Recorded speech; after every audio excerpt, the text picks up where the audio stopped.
No flash photography, please. Ladies and gentlemen, thank you very much for all coming today, especially for those of you who knew I was going to say a couple of words. It's very touching you've decided to show. Colin and myself, actually, we were kind of trying to decide who was going to say a few words, but I think most people know Colin was a very, very shy and quiet guy, so it turned to me to say a couple of words. And while walking to the bathroom, I noticed there's a table at the back that was trying to take bets on how long the speech would be, but I'll make it very easy for you, Conor. It's 94 minutes, so we'll see how you get on. I think today was an absolutely beautiful day, and with the end of the year, you do get a bit more philosophical. And I thought to myself, I thought about life a bit, and life really is that search for that someone special, that someone that is by your side, that someone that is with you for the ups and downs, and that someone that loves you no matter what. And I think Conor was more fortunate than most because he met that person early in his life. He met that person in his college years. And that person is me, his best man, Jim. And I've known Conor now for around 12 years. We met in 2002. We did engineering together, and we've shared many adventures together. We've had a lot of fun, so I feel very, very privileged to be here with Conor and Mona. But I think the first thing I'd like to point out is how beautiful the bridesmaids look. Girls, you look absolutely gorgeous. I think at the same time you've performed your roles very, very well, despite the inevitable and often kind of necessary rivalry that can happen between ladies on a day like today. Now, I hope they don't mind me telling this story, but myself and Colin caught the girls having a bit of an argument outside before we came in, and they were arguing about who got to dance with me and Colin first. But girls, I'll tell you this, you can't avoid it, one of you has to, so we'll see. But I think they're beautiful girls, but their beauty really pales in significance to Mona. She looks absolutely stunning, very, very elegant. I think it's a very, very sad day for all the single guys in the room as a lovely, elegant woman is finally taken off the market. And I think for all the ladies, single ladies in the room, I think you'll find that today has passed without any real significance or meaning. Not even that fluttery, to be honest. But it's my first time doing a best man speech, so I had a quick look online, and the one thing I was told is to speak to the mammies. That's where you get most of your information from. So Bernie and Eddie has over for dinner last night, and it was absolutely gorgeous, and it's why kind of half of our suits don't fit as well as they do kind of a couple of weeks ago. And I was chatting to Bernie, and she said she was very, very proud of Katie and Fiona. And she also said she was very, very happy that she was finally kind of shifting Conor onto Mona. But I thought it was lovely, and I got my first opportunity to meet Michael and Margaret this morning, and you're absolutely lovely, and I can see where Mona gets her sense of timekeeping and fun from.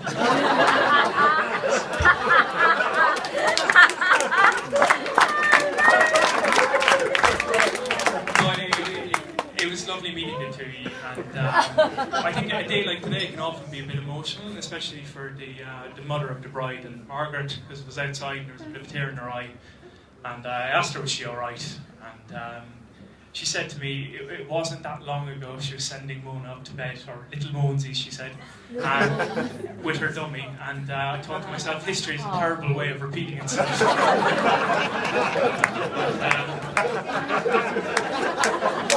But there's nothing you can do. I suppose the other things I was told, and a lot of people said this, they said kind of don't mention any of Conor's ex-girlfriends. And that was really frustrating for me because it wiped around 4 seconds off my speech. But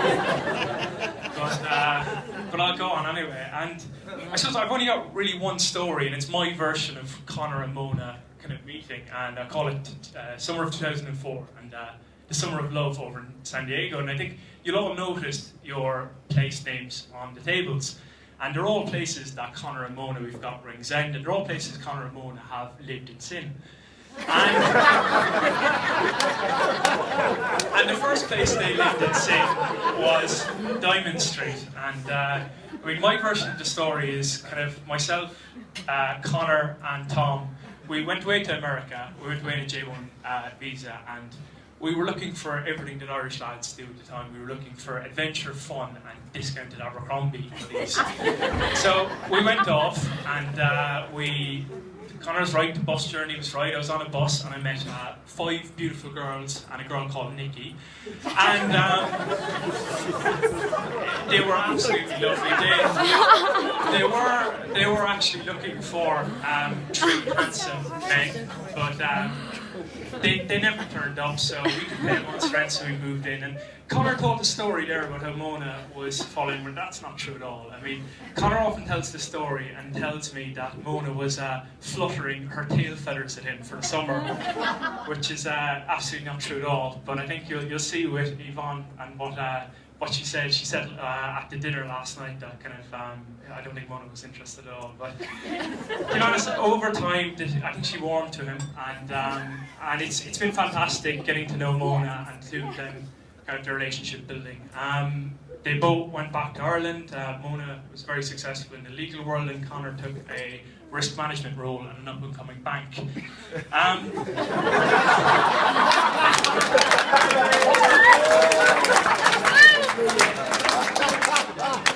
You probably won't have heard of it, like, so I'll skip that bit.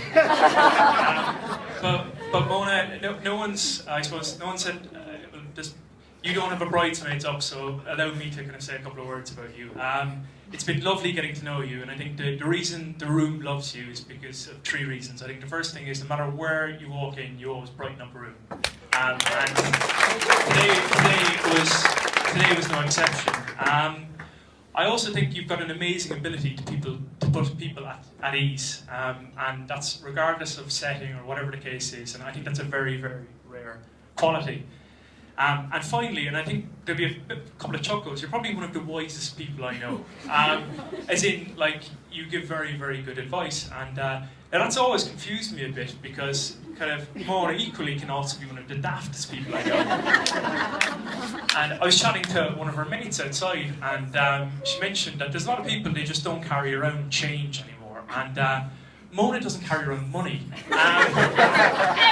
Ever. And I don't think she even has keys to her own house. I've often been coming home in a cab with Mona, and I'll say, oh Mona, you've got kind of keys to the house, we get split up. And Mona will turn and look at me and say, are you stupid? And it always used to make me laugh, because Conor had a well-known chat-up line in college that involved a key. I'll tell you the story of it. So Conor, he did have a couple of single years, and he had a chat-up line where he used to go up to a girl, and this is always now after a fair few drinks, right? So he'd be in a nightclub, and he'd spot a girl he'd like across the floor, and he'd kind of wink at her, and then he'd kind of waltz up to her, hand her a key, and then shimmy off. And it was always a key to his apartment, but he never figured out that unless he handed over the address too, or even communicated the address, nothing would happen out of it. But we liked the guy, he was good crack, so we kind of, he's had a couple of nicknames over the years. We've called him Biggie Diggy. Biggie Diggy, we've called him the Locksmith, but we were kind of thinking about this, and we were thinking, like, the keys Conor would have passed out over the years. Have any of them survived? Like, so just to run an exercise, I'm kind of half interested does anyone have a Conor Deegan key that he's passed out? Maybe any of the girls from maybe college, or I'll put this out here just in case. So stand up if Conor's ever given you a key after a few drinks.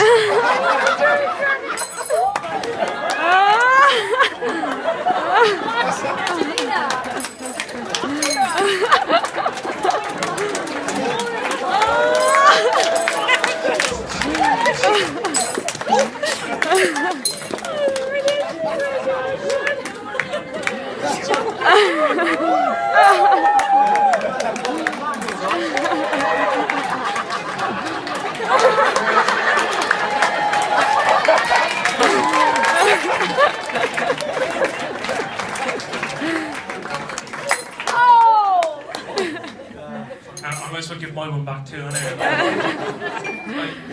Hopefully you've seen what a kind of guy he is, and but in all fairness, there's been a couple of jokes at Conor's expense tonight, but he's been a fantastic friend, and he's honestly one of the best people I know. He's a very genuine, he's a very driven, he's a very clever guy. And Mr. and Mrs. White, I know that you have a fantastic son-in-law now, and he'll be well able for her, and he'll be well able to take care of her, so don't you worry at all. So I suppose with that, I'd like to raise a glass, I'd like to raise a toast. And I'd like to raise a toast to Mr. and Mrs. Deegan, and I'd remind them of the 3 things that make a very successful marriage: teamwork, a sense of humour, and very selective hearing. I hope you're taking okay. Alright, I think we're going to be cutting this tape now, so if anyone's got any photographs that they want to